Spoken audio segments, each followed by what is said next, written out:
লোকসভাৰ বিৰোধী দলপতি ৰাহুল গান্ধী আৰু কংগ্ৰেছ দলৰ অধ্যক্ষ মল্লিকাৰ্জুন খাৰ্গে উচ্ছেদকাৰীসকলক উচতনি দি বিভিন্ন ধৰণে বক্তব্য আগবঢ়ায়। তাতে থকা মানুহখিনিক এই কংগ্ৰেছ দলৰ সদস্যসকলে গৈ ৰাতি উচতনি দিয়ে। গোটেই নিশা এই আক্ৰমণৰ বাবে প্ৰস্তুতি চলোৱা হৈছিল। আমি তাৰ কেছ এটাও ইতিমধ্যে ৰেজিষ্টাৰ কৰিছোঁ আৰু যিসকলে উচতনি দিছিলে প্ৰত্যক্ষ আৰু পৰোক্ষভাৱে তেওঁলোকৰ বিৰুদ্ধে আমি গোচৰ পঞ্জীভুক্ত কৰিম আৰু প্ৰয়োজন সাপেক্ষে ৰাহুল গান্ধী আৰু মল্লিকাৰ্জুন খাৰ্গেকো আমি যদি সোধা পোছা কৰিব লাগে আমি সোধা পোছা কৰিম। যোৱাকালি ভাৰতৰ লোকসভাৰ বিৰোধী দলপতি ৰাহুল গান্ধী আৰু কংগ্ৰেছ দলৰ অধ্যক্ষ মল্লিকাৰ্জুন খাৰ্গে উচ্ছেদকাৰীসকলক উচতনি দি বিভিন্ন ধৰণে বক্তব্য আগবঢ়ায় আৰু যোৱা নিশাই কংগ্ৰেছ দলৰ নৱনিৰ্বাচিত জিলা পৰিষদৰ সদস্য দুজন ৰাতিয়ে পাইকানলৈকে যায় আৰু পাইকানত উচ্ছেদিত লোকসকলে কিছু টেম্পোৰাৰী ষ্ট্ৰাকচাৰ বনায়।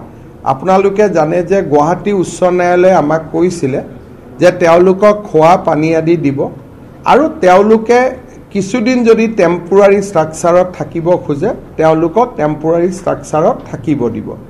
সেইকাৰণে আমি তেওঁলোকক তাৰ পৰা আঁতৰাই পঠোৱা নাছিলোঁ। তাতে থকা মানুহখিনিক এই কংগ্ৰেছ দলৰ সদস্যসকলে গৈ ৰাতি উচতনি দিয়ে। ৰাতিপুৱা কৰ্তব্যৰত আৰক্ষী আৰু বন বিভাগৰ জোৱানসকলৰ ওপৰত তেওঁলোকে অত্যন্ত বৰ্বৰতাৰে সৈতে আক্ৰমণ চলায়। ইটা, লাঠি, দা, জোং সকলো ধৰণৰ তেওঁলোকে অস্ত্ৰ আদি লৈ আহিছিল আৰু গোটেই নিশা এই আক্ৰমণৰ বাবে প্ৰস্তুতি চলোৱা হৈছিল। আমি তাৰ কেছ এটাও ইতিমধ্যে ৰেজিষ্টাৰ কৰিছোঁ আৰু যিসকলে উচতনি দিছিলে প্ৰত্যক্ষ আৰু পৰোক্ষভাৱে তেওঁলোকৰ বিৰুদ্ধে আমি গোচৰ পঞ্জীভুক্ত কৰিম আৰু প্ৰয়োজন সাপেক্ষে ৰাহুল গান্ধী আৰু মল্লিকাৰ্জুন খাৰ্গেকো আমি যদি সোধা পোছা কৰিব লাগে আমি সোধা পোছা কৰিম। আৰু এই ঘটনাটোত 21জন পুলিচ কৰ্মী আহত হয়, বন বিভাগৰ ফৰেষ্ট পুলিচ আহত হয়। যেতিয়া তেওঁলোকে আমাক আক্ৰমণ চলায় উপায়বিহীন হৈ আৰক্ষীয়ে গুলীচালনা কৰে। গুলীচালনাত এজন লোকৰ মৃত্যু হয়, এজন লোক গুৰুতৰভাৱে আহত হয় আৰু এজন লোক প্ৰাথমিকভাৱে আহত হয়। ঘটনাৰ তদন্ত চলিব আৰু এটা কথা স্পষ্ট যে এনেধৰণৰ ঘটনাই উচ্ছেদ বন্ধ কৰিব নোৱাৰে।